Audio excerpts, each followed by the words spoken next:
Welcome to the Veritas Podcast. I'm Scott Veritas, here with my co-host Ben Rebellis, and we're going to talk about the now infamous rant, if you will, by Matt Walsh. I think it's fair to call it a bit of a rant, regardless of how I feel about it. I guess I'll call it a segment that he did on his show. If you haven't seen it, and you probably have, but just in case anyone hasn't, some very, very brief context. Matt Walsh did a segment on his show at the Daily Wire. If you don't know who Matt Walsh is, he's a huge personality over at the Daily Wire, probably the second biggest personality there after Ben Shapiro. Did a segment on his podcast where he talked about Dylan Mulvaney. Dylan Mulvaney is this trans activist, biological male, identifies as a girl, always says that he's a girl, does not say that he's a woman. And I think that's an important part of the story that we're going to get into later, because there's kind of a whole nother aspect to this I want to get into other than the just transsexuality of it. But Dylan Mulvaney is a very provocative individual. He does this sort of performance of girlhood or womanhood, if you will, vis-a-vis his trans identity, which is very patronizing to women. And I don't think any of Walsh's critics have really been denying that. It really has the affect of like a 13-year-old girl. And to be fair to Mulvaney, he identifies as a girl. That's a subtle part of this. A lot of people haven't really noticed is he never really says he's a woman. He says he's a girl. And Mulvaney's had the privilege of interviewing the president of the United States, has been to the White House, asked Joe Biden if he would support gender affirming care, quote unquote, for children. Of course, gender affirming care referring to medicalization and mutilization of children in the name of gender ideology, to which Joe Biden, of course, said, absolutely, sure, whatever you want. So Dylan is an important figure and very much a public figure, and one with seemingly a lot of influence. Some of it seems to have been astroturfed. I had never heard of Dylan until this past year, really, but he has emerged at the age of, I looked him up, he's like 26 years old. I don't know where he really came from. He was an actor before that. He was in Book of Mormon, kind of a Broadway guy. But in any case, Matt Walsh does this rant about him on his show where Walsh really excoriates Mulvaney. I mean, it is a very personal attack on Mulvaney. Walsh has since described it as being just sort of necessary truth telling because of the severity of the situation with gender ideology. But people have been very critical of Walsh's segment, in particular when he goes after Mulvaney's appearance. He refers to Mulvaney as eerie, creepy, a human deepfake. These are all Walsh's exact words. And this segment has blown up and has become a huge litmus test, I think, for how aggressive certain commentators and activists on the right want to be in regards to gender ideology. And we're going to share our takes with you on this show. I haven't spoken to Ben a ton about it beforehand. He might not completely agree with me, and that'll make for an interesting show, or maybe we're mostly in agreement. I will say real quick right now, I generally did not have a problem with Walsh's segment. I have been broadly supportive of it. I know that on this show, I'm often, I like to think that we do a pretty nuanced, take on everything. And I try to play both sides of things. On the gender ideology issue, I take a pretty hard stance. And I think that there was more or less nothing wrong with Walsh's segment. He's been heavily criticized from within even the sort of heterodoxy by people like Konstantin, Kisin, and Francis Foster, friends of the show who've been on the show. Those are the hosts of Triggernometry. They were very critical of Walsh's segment. Tim Pool was somewhat mildly critical of it. Jeremy from The Quartering was critical of it, although as I understand it, he's kind of backed off a little bit. I think he apologized to Matt for some of his criticisms. But a lot of people, Sidney Watson has been very critical. Yeah. A lot of people who are either solidly on the right or part of the heterodoxy, part of this sort of intellectual dark web, post-intellectual dark web, whatever you want to call it, have been really critical of this, saying that it went way too far. I disagree. And I'll just start there by saying that this segment spoke to me on a pretty deep level, because as far as I'm concerned with gender ideology, it is at its very core, it's based on a lie. A lot of other identity-based issues that we've dealt with in recent years that have to do with race or feminism, there's kernels of truth here and there, or at least things that could hypothetically be true. The claim that, Black people are being brutalized by police, not really true when you dig into it far enough, at least not to anywhere near the extent that the Black Lives Matter movement would claim, but it's hypothetically possible. There's a historical precedent for it having happened in the past at a much higher level than it is now. Feminism raises interesting questions about the role that women play when they've been sort of technologically and socially liberated from things they had to do in the past. You can debate these issues. You can talk about them because there's something to talk about that isn't just a giant crock of shit, to be frank. With gender ideology, there's really no merit to it. And Dylan Mulvaney in particular is a manifestation of some of the worst aspects of this ideology. Not to say the least of his tendency to caricature womanhood as this performance of being like maybe a tween girl. So I thought that Matt's level of anger and perhaps even hatred towards Mulvaney, I mean, he didn't use the word hatred, but he certainly used the word anger and admitted that he's angry, was appropriate when you consider what Mulvaney does, that everything he seems to do, his entire appearance is sort of this provocation. And I I don't think that people who think this went way too far are prepared for what it would take to defeat this ideology because of how far it's pushed itself into its institutions. So there's a brief summary of how I felt about it, but I want my co-host Ben to jump in here. Ben, I don't know exactly how you feel about this. Maybe, I mean, what did you think? Did it go too far? Did this particular segment go too far? No and yes. I mean, first of all, I want to start at the top because if we're going to talk about being mean to Dylan Mulvaney, I want to start with being mean to Dylan Mulvaney. This is so ridiculous. She says it. I guess we're going she. She says, "I want people 1,000 years from now to know how hot I look today." Are you fucking kidding me? Is there anybody other than maybe a Kardashian who's ever even thought that, let alone said it out loud? Like, Tim Pool had such a great term for it. It's narcissistic internet personality disorder. Like, this is a person who wants all the clicks they can get. There's a reason she's like, "Oh, I'm a girl," because it's this cutie bullshit that people, I don't even know why anyone even consumes this. It seems so boring and vapid and shallow and fake, honestly, like legitimately fake. I know he had some feminization surgery. If you think people will not have surgery to get Instagram followers, you're deluded. Matt Walsh, you asked me, do I think he went too far? I think that the main current that ran through everything that he said was that you are not a woman. That's his whole thing. Like that, he made a whole documentary about it. That was the whole thing. The things that people objected to were basically some adjectives: eerie, creepy. There is certainly a way you can say that more kindly, because and Tim Pool had a good point, and this is my spin on it.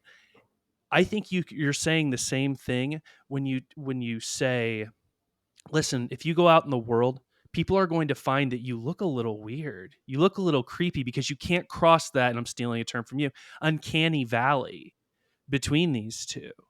So yes, in your Instagram world where people are just love bombing you, sure, everyone's telling you how great you look, but you should know that out in the world, that's not how people think of you. And maybe that's a better way of doing it.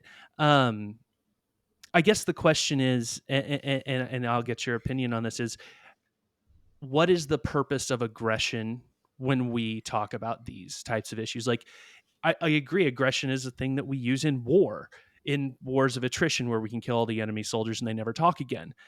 Are we really in that type of war, in the culture war? Like, what's the role of aggression in this way, as opposed to maybe more academic, more nuance, more reason? That's kind of where I had to think a lot about this subject. So I'm trying to figure out whether I disagree with Matt Walsh and think he went too far, and I'm trying to figure out what the role of aggression is here.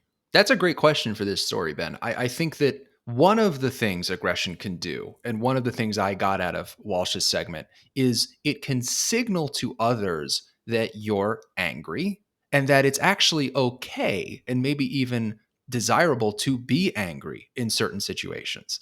That a lot of times when people give political speeches, there's a little undercurrent of anger, of righteous indignation, and it's inspiring.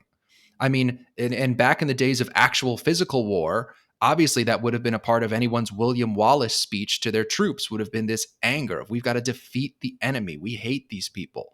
Now, I don't want things to devolve to that point in the culture war. Of course not. I don't want there to be an open physical conflict, but I will say that there was something very cathartic, extremely cathartic about Walsh's rant for me, because when I see Dylan Mulvaney, it makes me mad. And I don't often put things in those terms because I do know how it would be perceived. And Walsh signaled to me as a commentator, a fellow heterodox commentator, that maybe that anger is justified. I'm not the only one who feels it, and that someone of his stature in the commentariat could feel that and express it the way that he did. It meant a lot to me because, frankly, I mean, look, I want to make something very clear, because anyone who's watching this show who wants to misrepresent it would say this. I could see the headline already of somebody. They would say, Scott Veritas feels angry when he sees trans people. That's not really what I'm saying. I feel angry when I see Dylan Mulvaney. I have had Buck Angel on my show, and Buck Angel didn't make me angry. I thought Buck was a lovely person. I actually really like Buck. I was just emailing Buck earlier today. I think Buck is great. Great guy, very nice person. And so I'm not saying that the mere thought of a transsexual, of a man who has some feminine qualities infuriates me. I have friends who have feminine qualities, who are gay, who are what have you. What I'm saying is that Dylan Mulvaney and people like Dylan Mulvaney, because he's not the only person that does this weird minstrel show performance of womanhood, piss me the fuck off. And that I think it should piss off more people, frankly. I think it should make a lot of people mad. I talked to my girlfriend yesterday. I showed her some pictures of Dylan Mulvaney and simply said, how does this picture make you feel? Because I was wondering to what extent this feeling is shared. So I think that the anger and aggression, could it be taken too far? Sure. And I think that if you were dealing with somebody who was of a lesser social stature than Dylan Mulvaney, who was just a random trans person who didn't really benefit that much from this sort of weird performance of girlhood, if you will, who maybe just kind of wants to mind their own business or whatever. And if you were going after aspects of the physical appearance that were not under their control, Dylan has really sculpted, I mean, he's literally gotten surgery, sculpted and created a certain kind of appearance that is very provocative. And I know you're not supposed to say that, but it is. It is a provocation to look and act the way that Dylan Mulvaney looks and acts. And I think that signaling to others with your own anger, when you're in a position like Matt Walsh and you can show that anger, and YouTube's not going to demonetize him because he's got 2 million subscribers, when you're in a position to signal to people, you can and should be angry about this with your own anger, I think that can be a useful tool because people should be angry. And the left uses their anger all the time. What was the 2020 racial reckoning other than an explosion of racial animus and anger that pushed them forward several decades in their march through our institutions? Overnight, it became taboo to say that you support the police. And if we want to have a moment like that in the heterodoxy, I don't think we can completely shy away from anger. Now, I'll just add one little caveat before I throw it back to you, Ben. I think that although I think it is not a virtue to never feel or express anger, including as a political actor, I think that is not a virtue. You have to be able to feel and express it. I do think it's a virtue to be able to control it and direct it in concentrated, focused ways and to pick your targets carefully. I do think that Walsh met that benchmark in this particular case. And so I was pretty happy with his segment. Yep. So let me give you something that's happened in my real life. Is at my local grocery store, there is a trans woman who works at the meat counter who doesn't really pass. But you know, I'm always polite because really our only interaction is, you know, hey, can I get some salmon? You know, she wraps up and gives it to me. But I had actually heard through the grapevine that this trans woman is actually a terrible person and pulls the trans card whenever she's in any interaction where she feels slighted, whether it involves transphobia or not. She's just a person who pulls that card. And I remember when I heard that, the first thing I thought is, oh, I know that he's a dick. I'm going to be mean, or I'm going to go out of my way. Like normally I would have no reason to use a pronoun during this reaction, or I would maybe not say thank you, sir, when he hands over whatever I've ordered. and my first reaction is, oh, I want to start doing that. And I'm wondering if that's the right reaction. Like, it seems like you're not addressing the issue. Like, if my issue is you were rude to me about my order, I should deal with that and not comment on this other thing that has nothing to do with it. Like, you kind of see, I think that's why some people may have been upset here, is it didn't seem like Matt Walsh was only going to the issue of gender ideology, but he was throwing something else on top that was insulting, that didn't need to be said to prove the point that he was trying to prove. Yeah, it was very personal, right? That's a legitimate point. There was something personal about this. I mean, to insult someone's appearance is a personal thing, right? Right. Someone's appearance is part of their person. I would say that something I will refer to something I mentioned earlier in the show. Mulvaney's appearance and his affect is designed to provoke. Yes. It is clearly meant to infuriate anyone who is right of center and anyone who has traditional views about gender. And so I do think it's fair game. It is also something that is well within his control. Mulvaney, I want to say this about Mulvaney. I'm going to say something nice about Mulvaney, which is that I've seen pictures of Mulvaney from when he presented himself as a male. What a handsome guy. Just a handsome, cute looking dude who I'm sure did very well for himself. As I understand it, he's gay. So I think he probably did very well for himself with other men. And that's great. I think I'm happy for people who look good in their own skin.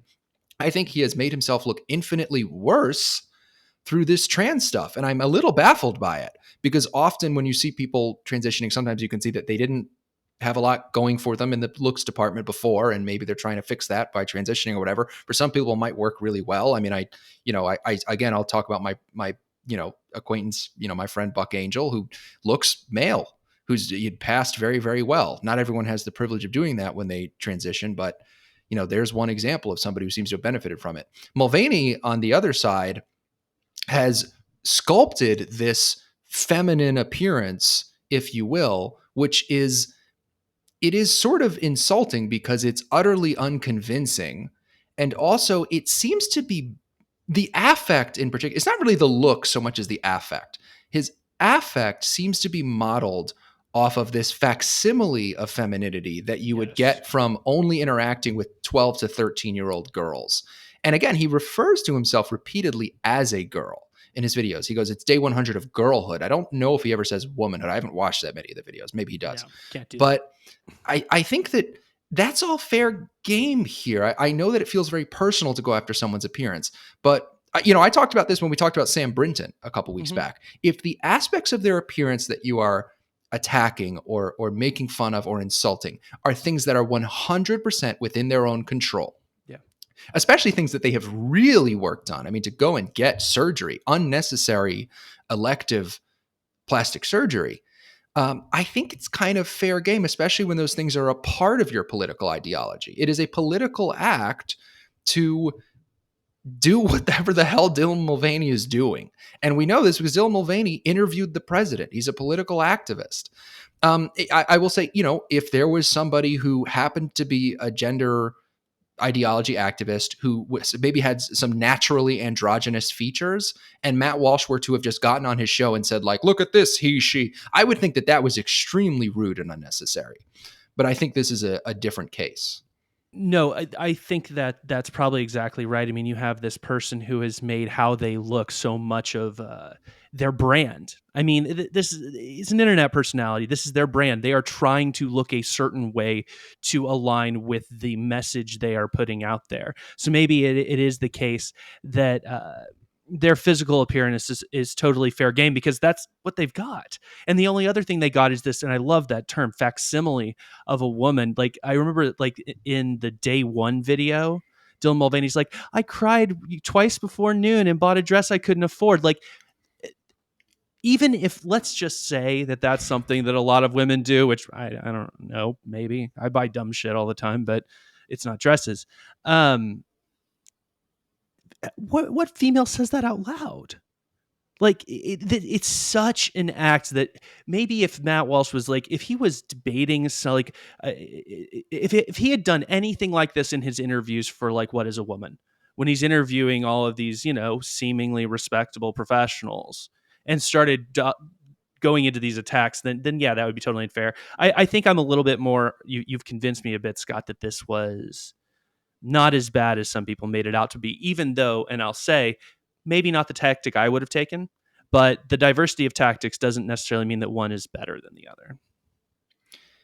Yeah, I think that bringing up, tactics, strategy is important here because we're at an inflection point in the culture war where really ever since 2020, I've kind of lost my patience with people who that was me. I was like all aboard the heterodoxy anti-woke train, like where the train is departing from the station. So you had people like Matt Taibbi kind of jumping on, and to some extent, Matt Yglesias and some other people. A lot of Matt talk on today's show, Yglesias, Taibbi, Walsh.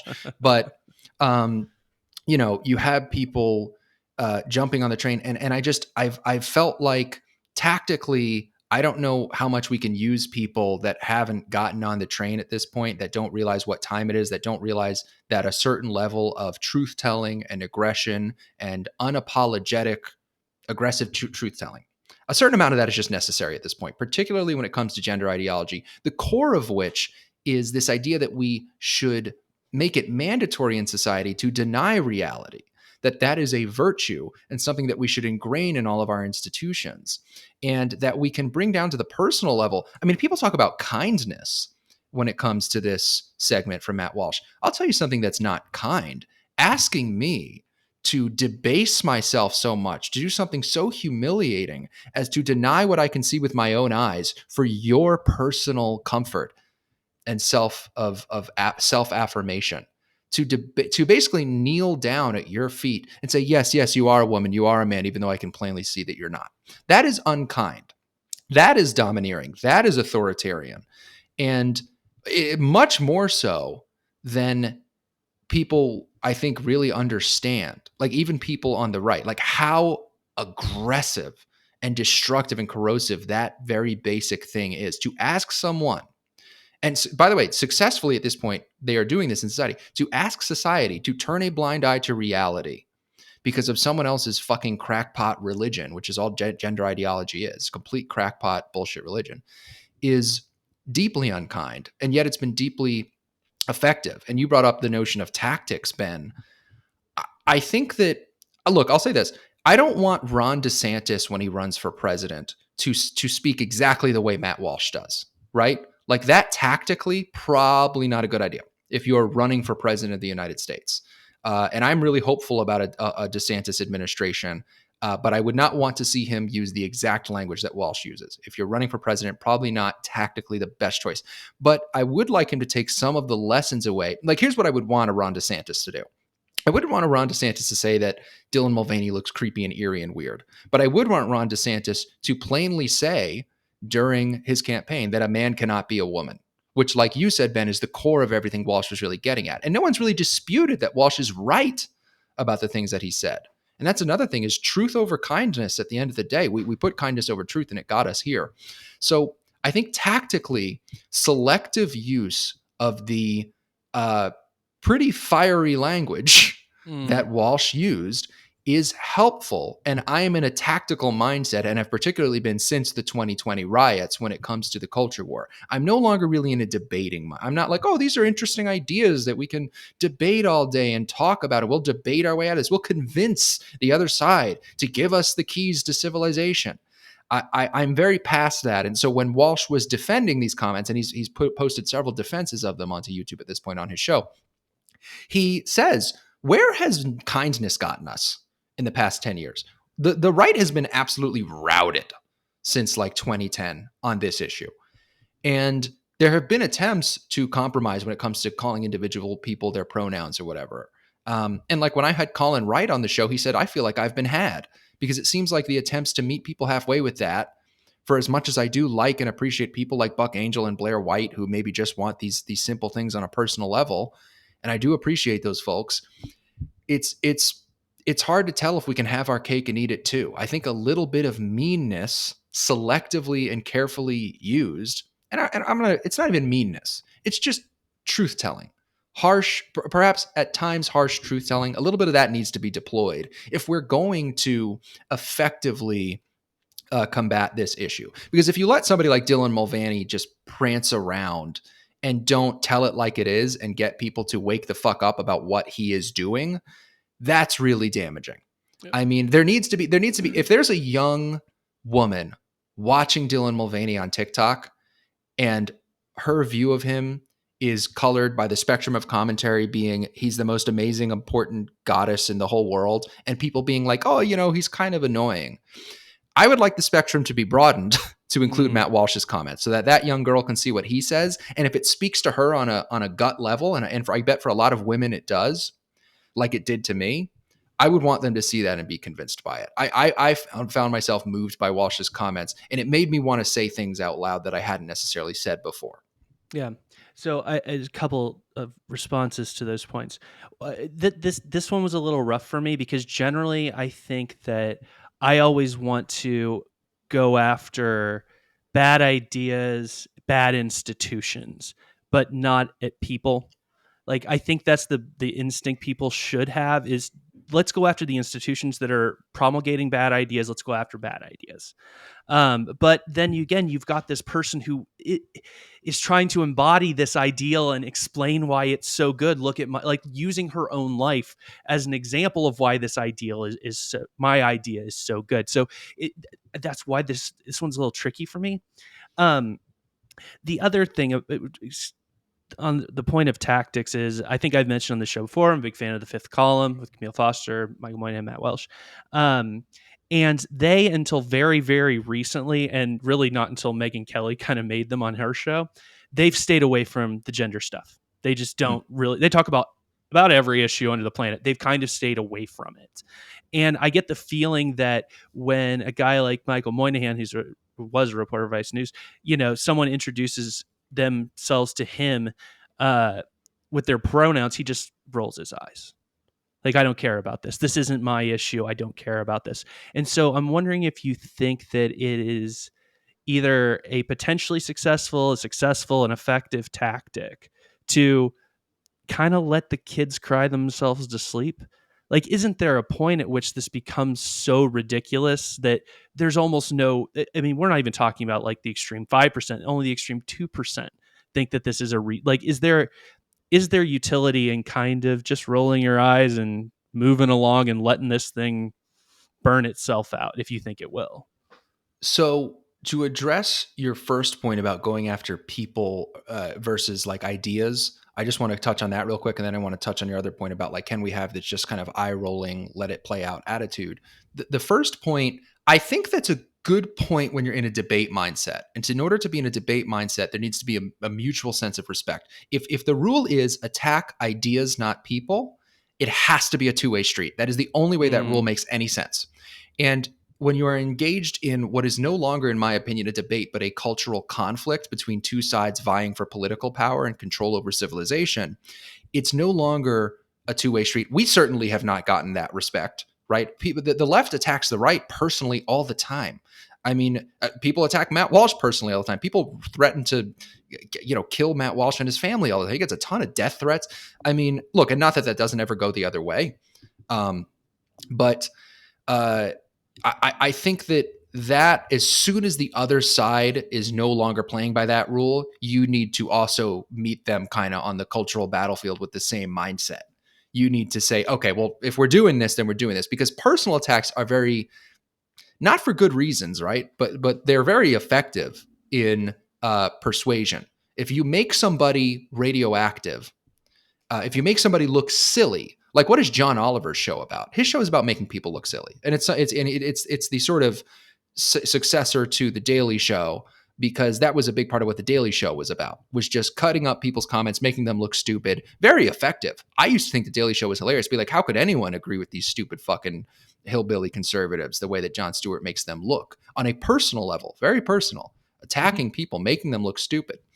That tactic is something you should avoid using if you're in an honest debate, the kind of conversation we're having right now. But as soon as the other side kind of says like, hey, you know what? Fuck you.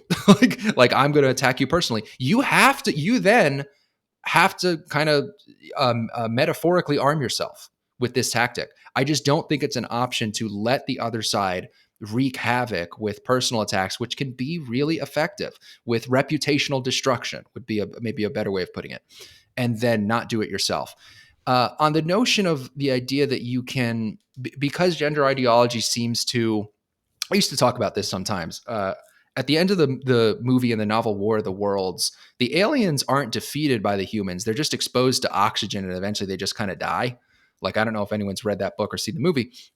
It's a weird ending. And it sort of implies that like this problem ended up just kind of solving itself. There was kind of a deus ex machina, in my opinion. But at the end of the day, there was no actual heroic action that needed to be taken. It was exposed to oxygen. And so the metaphor here could be that if you just let gender ideology if you just sort of give it the rope to hang itself, eventually it's not going to be able to subsist as a legitimate ideology because it's just so utterly ridiculous, right? Like there's all these facially ridiculous. Yeah, there's all these contradictions. You've already seen the feminists kind of turning on it, but then again, they've sort of taken control of that narrative. Everyone's a TERF now, right? Look at what's been done reputationally to J.K. Rowling, to speak to the other point of reputational destruction. I think that it's become pretty clear in 2023 that this is not going to be like War of the Worlds. Yeah. I don't think we get that ending. I don't think that gender ideology is going. I think that, you know what I'll say? If we were a more reasonable species who had the ability to draw hard lines in the sand and say, we're not going to let any particular ideology take us past this point. If people had the ability to do that, then we would not be in this place to begin with. Clearly, we do not. Because a lot of people, if you try to tell them about what's being done to children, and yes, some people are turning on this issue. Some people see the mutilation of children, the medicalization of children, and they're turning and saying, this is too much. We've seen that a little bit, and that'll bring us actually to another story we're going to talk about towards the end of the show with the New York Times. But I think you're seeing that a little. There are people who are finally drawing the line at the mutilation of children. Not sure why they wouldn't draw the line a little sooner than that, but welcome to the train, like I was saying before. But I think that for the most part, most people, I've said this on the show a few times with guests, most people, as I've learned in the world, unfortunately, are pretty sheepish. They kind of do what mommy and daddy tell them. Whatever the authority, whatever the media, whatever their social circle tells them is socially acceptable, whatever the New York Times says is what's okay to say, right? They need these signals. And as long as they're being told that the mutilation of children, the medicalization of children, and everything gender ideology wants to do is okay, they're going to do it. And so I think if we take this kind of, I'm just going to roll my eyes, I'm going to give this thing the rope to hang itself. I'm going to let it play out. That attitude, I thought maybe could have worked like 5 or 6 years ago. In 2023, no way. I think we've been shown that this thing can go as far as it wants, off the cliff. And a lot of people, unfortunately, are just going to watch it happen and let it happen unless those people are actively incentivized through an opposing force, which I think Walsh is a part of, right? He's been actually trying to get bills passed and bring people together against gender mutilation. Unless there's an opposing force to actually stop it, unlike in War of the Worlds, where it's just exposed to oxygen, it dies. I think that unless you have that opposing force, this thing is going to take us into an absolute nightmare. I mean, we're already there. We're already there, as we've seen from the whistleblower in Missouri, who talked about what's been happening in pediatric gender clinics.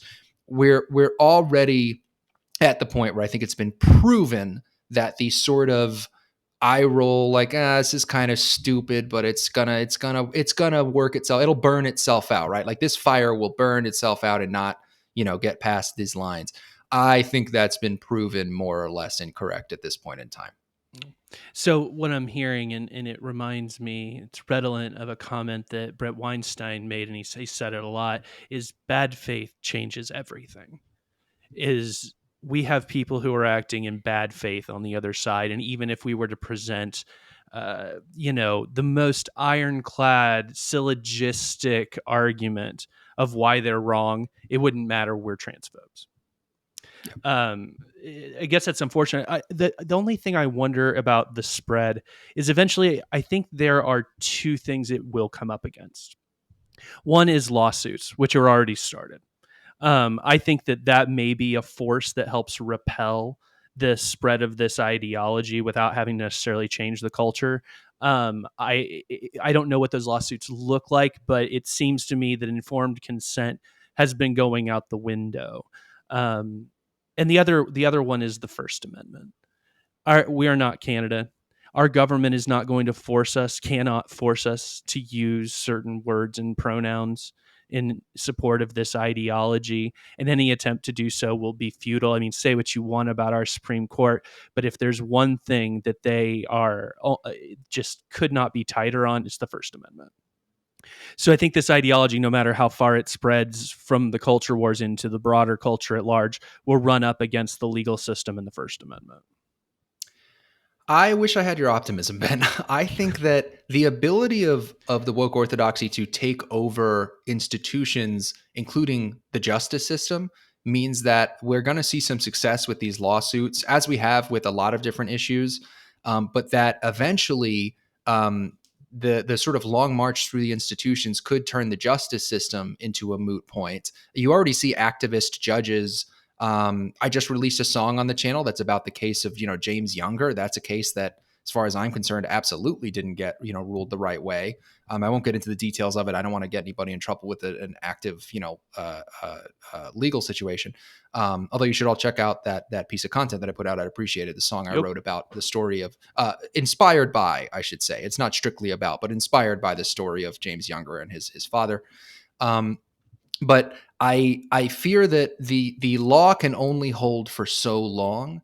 And when I think about the First Amendment, your other point, I do think that if tomorrow President Biden said, hey, I think we should repeal the First Amendment so that we can force people to use pronouns, I think that would go over very poorly for him and that they would not repeal the First Amendment. I agree there. In 20 years, I don't know. I don't know. Could I see President Kamala Harris or President, I don't know who could be President Alexandria Ocasio-Cortez repealing the First Amendment so that she could start chucking people in jail for gender pronouns? Yeah, I could see that happening in 20 years. I could see that happening in 20 years. Absolutely. I could see that happening in maybe about 15 to 25 years. If things go really poorly, right? My hope is that I think it's totally possible for that not to happen. I think that if people start taking action now to prevent it, that we can keep ourselves from getting to that point. But this thing just seems to have nothing. There's almost no sort of like stopgap that isn't an actual opposing force that it reaches, that it doesn't kind of blow through, because we've already seen that happen so many times. I mean, this thing where there is proof that children are being mutilated and medicalized still hasn't really gotten like a huge enough uproar. I mean, maybe we'll see Ron DeSantis win 400 electoral votes on this issue in 2024. And I'll be a little convinced that things are getting under control if that happens. If Ron DeSantis wins 400 electoral votes, then I will be, then I will say, because they always ask, right? This is a Peter Boghossian thing. What evidence would you need to prove yourself wrong? There are a couple that if in the next like year, this thing absolutely blows up, and if Joe Biden goes on national television and says, I was wrong about gender affirming care, I will start to change my tune on this 100%. Those things could convince me, but I'm a little more pessimistic about the ability for us to put the brakes on this stuff. Can I throw in one thing real quick, is to kind of at the end of this Matt Walsh issue, in one thing that I will say against whatever hesitation I may have about his tone, harshness, anger, however that we want to put it, which I don't have much.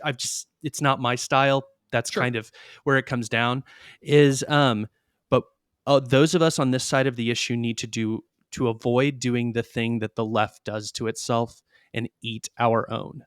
We can have our disagreements about tactics. We can have our disagreements about maybe where we think the line should be when it comes to, do we use preferred pronouns? I think we all are pretty anti child mutilation, but there's a lot of other stuff we can disagree about. But what we need to not do is start coming down on our own and realizing, and to be fair, the Quartering and Tim Pool both came out and said, listen, don't misinterpret me. We're all on the same side. And everybody who's talked about it in this controversy, to the extent it's a controversy, has said we're all on the same side. We need to remain on the same side, although tactics may differ.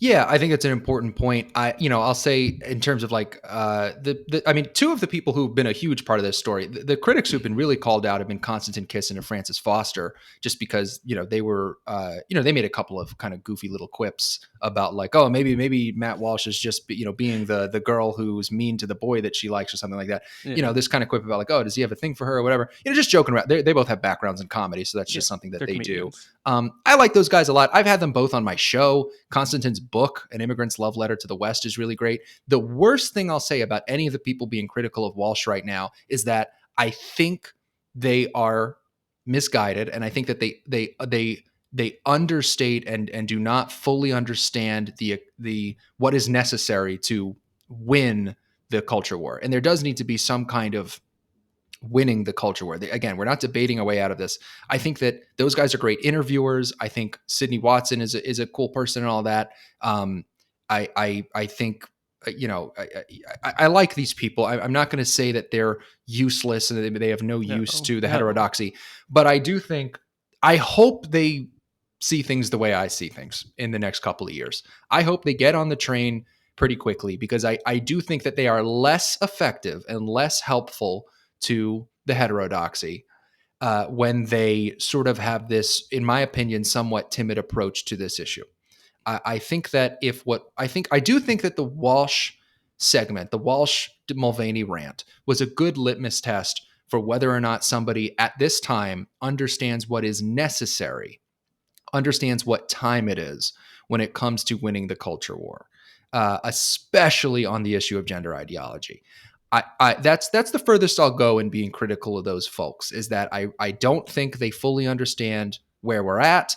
I think that they're less effective at their job for it. And at the same time, I think a lot of them are very smart, respectable people. And I'd be happy to chat with any of them about it. I've had 2 of them on the show, like I said.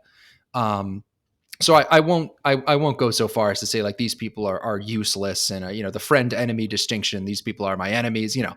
I don't go quite that far with it. So yeah, I'm generally in agreement there. I'm frustrated, right? Like I like these people. I like Konstantin and Francis a lot. I watched Triggernometry. I think they really missed the mark on this one. I respect that they have tried really hard to articulate their criticisms pretty clearly. I mean, they've released a couple of segments about this now to try and articulate exactly what their problem was with Walsh's content. It was obviously good for them to do that. I guess I'll just say I think they're wrong on this one. I think they're wrong. Fair enough. Yeah. Well, I do want to, we're going to stick with gender ideology today. I think we've said a lot about this story. I think this is a really interesting, I'm glad that we actually had a little bit of disagreement on this one, Ben, because that's something that I like to do on this show when it's necessary. This was extremely controversial. It makes sense that we had a little bit of a debate about it. I think that this sort of conflict within the heterodoxy is going to continue to be a thing, especially as there's likely going to be a battle between Ron DeSantis and Donald Trump in the 2024 Republican primaries. Interestingly, I feel like this is an interesting part of this story. And this is where I feel like my role as a commentator, I know you're kind of somewhat Swiss on the DeSantis Trump thing, Ben, but I've been pretty hardcore DeSantis. I think well, let me put it this way. I am not a fan of Donald Trump. You're just not as enthusiastic. I'm warm on DeSantis, but I am not in favor of Trump. Yeah, between those two, that choice is easy. Whereas for me, I'm a fairly enthusiastic DeSantis supporter. And I think one of the interesting things about this story, and one of the interesting things I've always felt about my presence in the commentary space, is I have a tendency to lean towards Matt Walsh on this issue of like how harsh we can be, how truthful to be when it comes to these types of stories with Mulvaney and all that. And yet it seems like the crosstabs largely on having that kind of attitude. A lot of people who think that way support Trump because they think he's like more of an aggressive culture warrior than DeSantis. I hugely disagree with that. And I'll tell you, who else disagrees with that? Matt Walsh, who has all but endorsed Ron DeSantis. I think he more or less endorsed Ron DeSantis on Twitter at one point. I do get a little bit confused when I see a lot of people who largely agree with me on what is necessary to win the culture war, what time it is, if you will, especially in the neo-reactionary space where, I have buddies who've been on the show. I have some misgivings with some of their ideas for sure, but a lot of them are Trump people. And it's something that I want to get into on the show. Maybe I'll try to have Dave, the distributist, or Oren back on the show to talk about it, because I don't think Trump, I won't talk about this too much. Until DeSantis has actually announced his campaign, I don't want to get too into the primary battle. But I'll just say really quickly, I don't understand people who think that Trump is going to be better at the culture war. He's certainly more aggressive in some ways, but DeSantis is much more precise and effective, in my opinion. Authentic. And authentic. A big part of that is Ron DeSantis seems to actually care about this issue. Yeah. Donald Trump cares about self-aggrandizement. If caring about this issue will benefit him, he'll say what's necessary, but that is this empty aggression, whereas I think DeSantis has genuine aggression.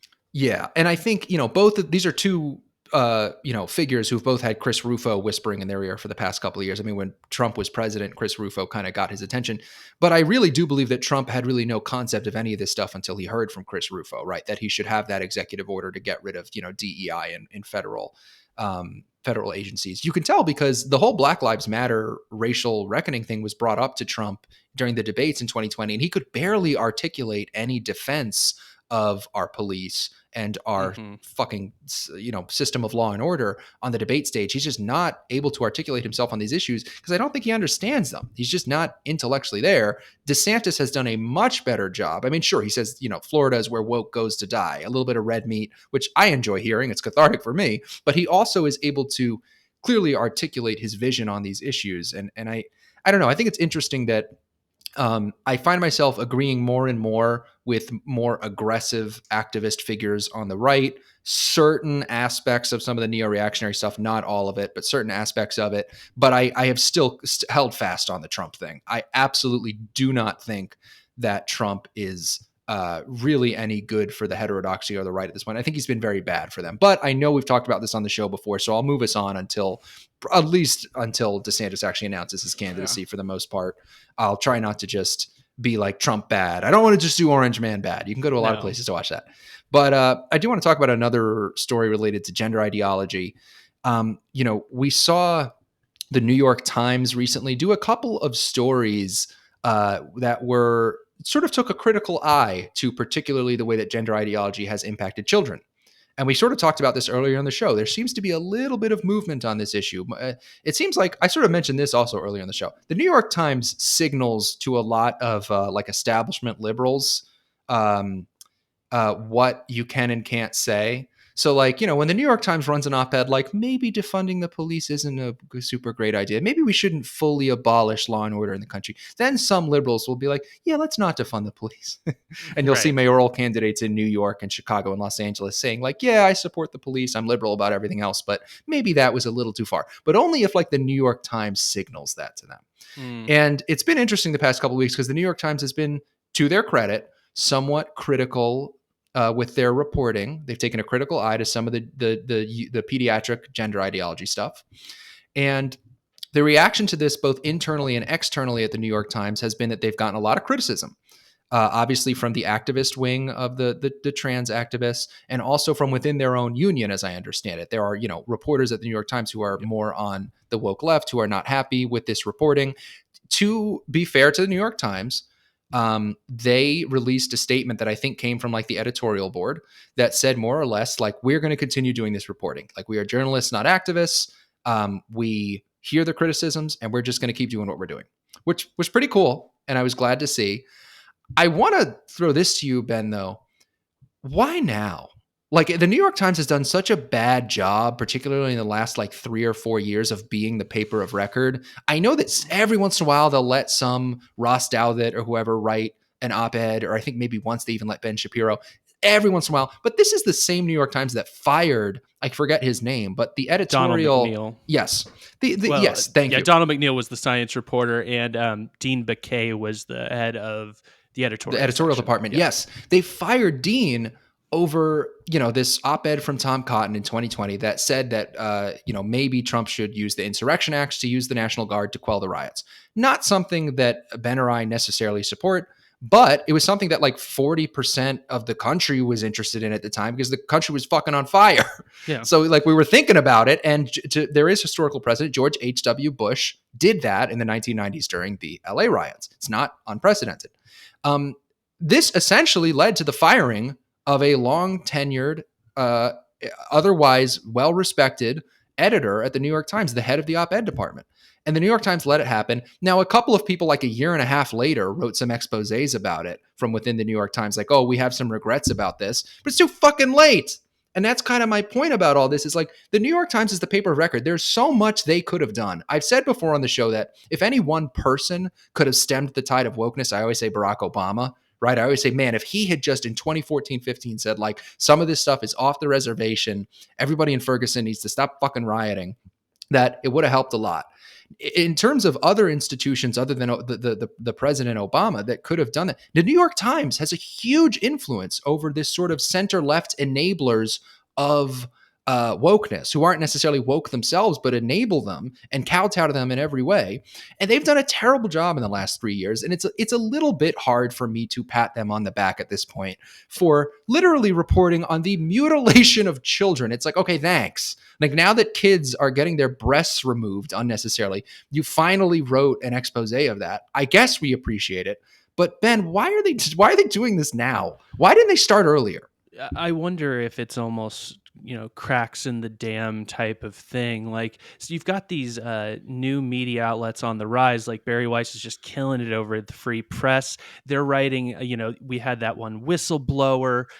We've gotten all these reports to the point where I think it's hard to ignore on that level. I think it's hard to ignore on the individual level. Like, you see these reports of parents saying that 25% of the female class at somewhere is identifying as non-gender conforming or non-binary or trans or some other combination of those words.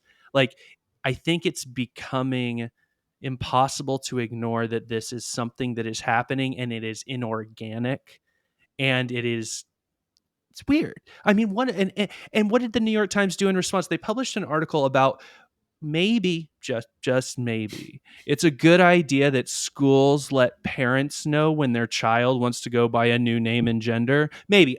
We're just going to present both sides of it. Maybe. Like, how is that?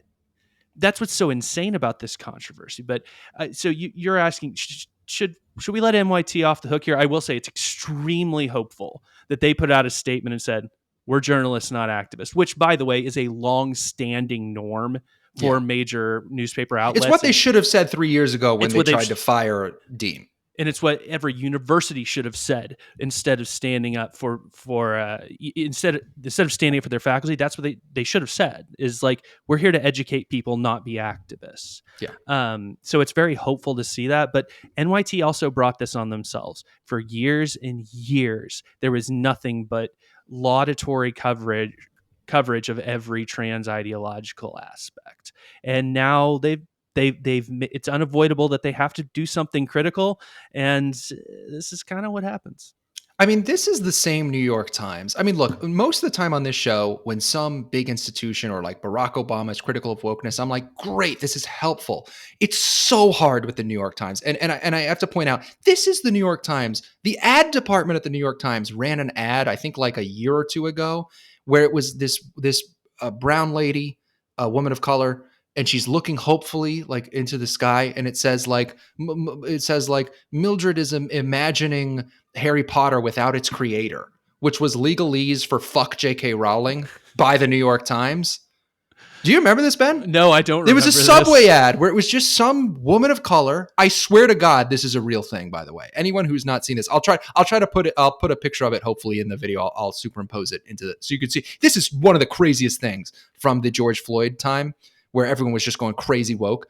It is literally the context. There's very little context for what the hell they were even trying to accomplish. This is the same New York Times that ran an ad within the last 2 years of some woman of color, some brown lady, who's just sort of looking up into the sky, hopefully, with this whimsical look on their face. And it just says, the exact text was like, I'm just going to say Mildred. I can't remember the person's name. Mildred is imagining Harry Potter without its creator. And then it just says like New York Times. I don't even know how that was supposed to get people to buy the New York Times. Wait, that was an ad for the New York Times. It wasn't an ad they ran. It's for them to buy the paper.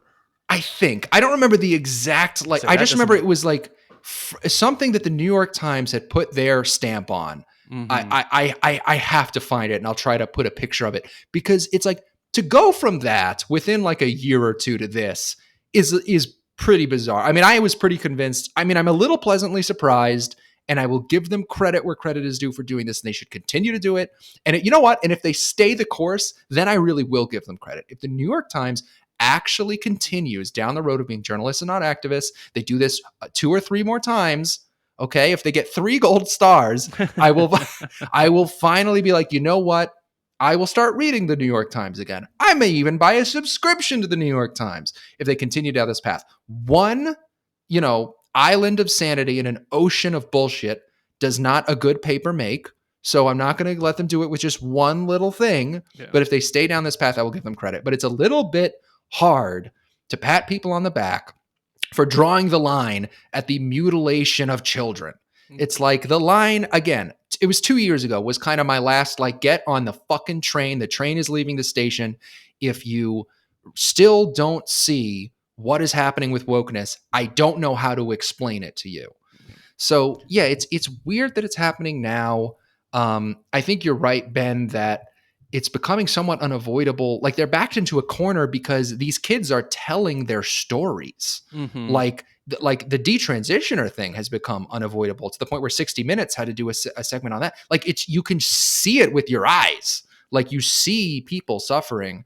So I'm a little hopeful, but I got to be honest, not really. I just feel like the New York Times throws a bone to reality every once in a while. Definitely the fact that they defended themselves against the criticism is maybe a little more encouraging. They actually didn't, buckle under the pressure. Or fire Emily Bad. Like, that was what was the really gross thing about the initial letter, is they're calling out your colleagues by name. Yeah. Like, I can't imagine doing that with any of my colleagues in my real life publicly in the world's biggest newspaper, or a letter to the world's biggest newspaper, calling out people individually. Like, that was super gross. And so I think NYT really did need to say something positive to at least stand up for their employees who had being attacked. Would have been nicer if they had done that back when Barry Weiss was still there. I was going to say, they allowed bullied out of the building.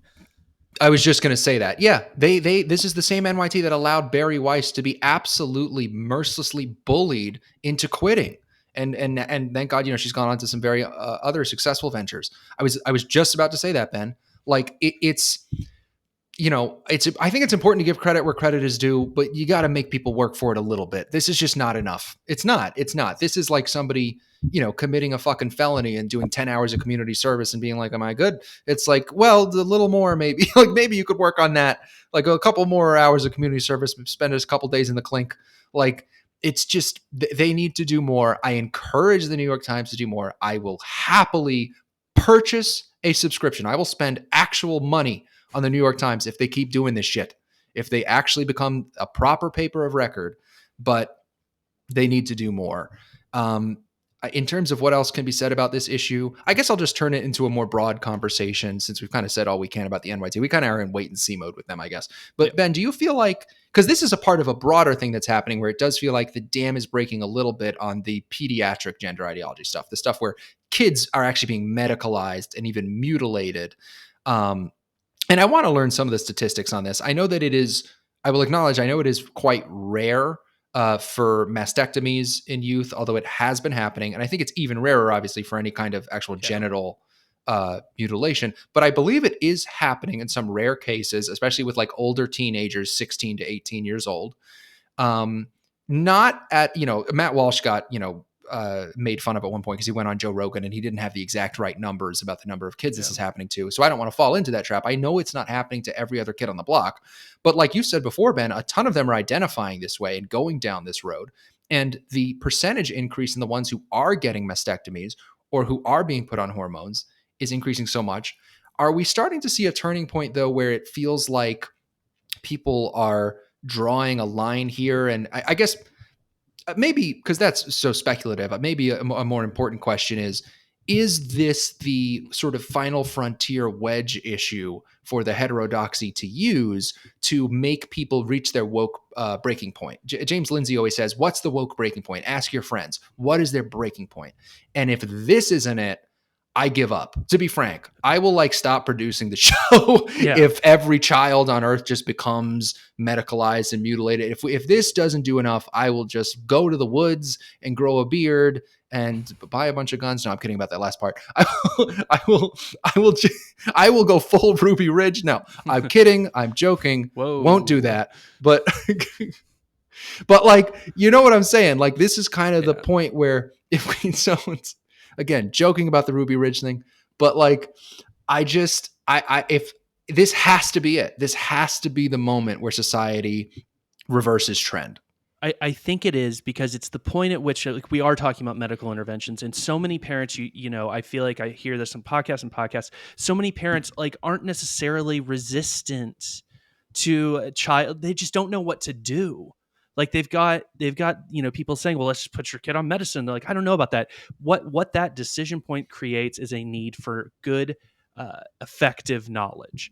And so now the people who have done the real work, who have done the real journalism, like Jesse Singal, who gets just tortured for doing the real work, that shows that people are not happier after they're put on hormones. They recently covered that on Blocked and Reported. Like, there is no good evidence that any of these interventions actually make people's lives better. And if that is information that can get out there and be known more widely, that will help with the wedge issue, because parents want to know the real answer.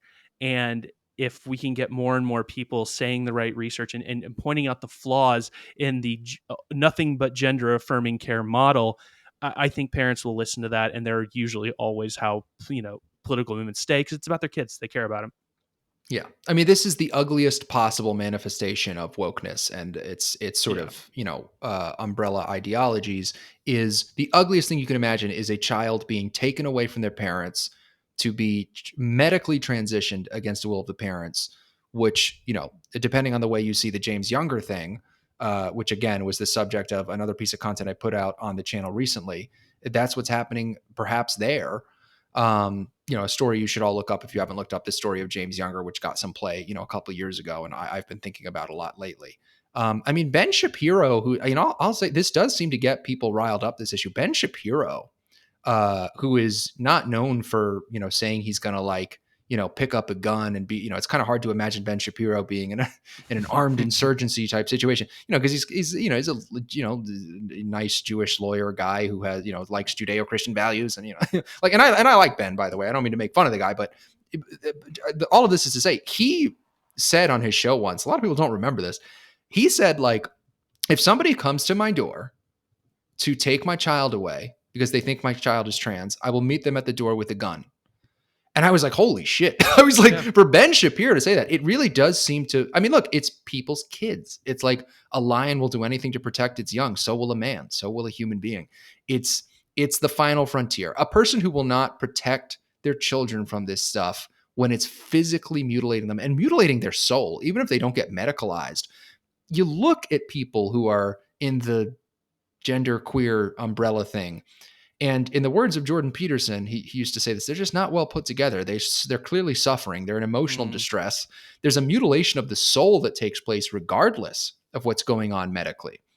And look, I'll say this one more time. I think in really rare cases, you have people who end up not suffering too much from it. Somebody who maybe even seems to have benefited from it, like Buck Angel, like Blair White. I think that's like less than 1%. I think the vast majority of the people who go down that road, it hurts them. And we're learning this more and more. And they're going to keep denying it there in the woke orthodoxy, but we just got to expose it. And, to go back to the story from earlier in the show, I think that part of that is a sort of harsh truth telling that somebody like Matt Walsh has been doing, but that'll be up for debate. And I'm sure that will, continue to be in the news as he continues to kind of do his thing. And eventually there's going to be this clash between DeSantis and Trump. We're going to talk about the tactics necessary to win the culture war more on this show. It's a thing that we talk about a lot because, like I said, I'm not in debate mode anymore. It's one of the reasons I don't do as many guest interviews at this point, is that I'm not as interested. I'll tell you this, I'm not interested in debating the gender shit. I don't debate the gender stuff. I will debate some of the Black Lives Matter stuff, the feminism, there's interesting, you can bring up statistics and go back and forth with people. I will not debate whether a man will be a woman. I have zero interest in that. Kudos to Destiny and some other people that are debating well on that stuff. I think that's great. And I know Destiny has mixed views on it or whatever, but he'll stand up for like basic things like sports or whatever. But I just have no interest in debating with somebody. To me, it is an inherently bad faith thing to ask to debate whether a man could be a woman. I just have no interest in that. So that's the attitude we're taking. We appreciate you guys being with us on the show today. I know we're at time. If you're on iTunes, please leave a 5-star review. If you're on YouTube, please like, comment, and subscribe. If you want to see more of these types of conversations, I know things are getting spicy on the Veritas podcast lately, and we want to keep it that way. The bigger we get, the harder it is for YouTube to say, oh, you referred to Dylan Mulvaney as a he, so we're going to delete this video or whatever. So we appreciate you guys subscribing, liking, commenting, letting us know what you thought. And if you disagree with us, let me know. I'm very interested in that stuff, as long as it's, good faith disagreement. Thanks again. We'll see you next time on the Veritas Podcast.